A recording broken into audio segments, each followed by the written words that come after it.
What's a black hole?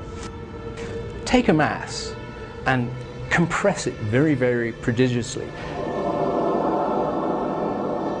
As you do so, the gravity of its surface becomes exceedingly strong, and there comes a point where it's so strong that not even light can escape.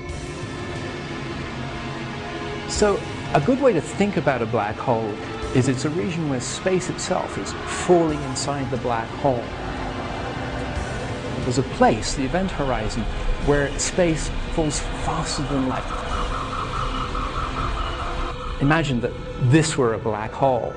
Inside the black hole, inside the event horizon, you can imagine light trying to get out, pointed outwards, trying to get out, but space itself is falling faster than light and drags light itself inside the black hole. So let's imagine that we fall through the event horizon. That's the place where space is moving faster than light. We fall deeper down inside the black hole, but if it's a rotating black hole, and surely they all do, then the centrifugal force begins to slow us back down again. And deep inside the black hole, there's a place called the inner horizon, where the flow of space slows back down to the speed of light. And at that point, all the light and material that ever fell into the black hole tends to pile up.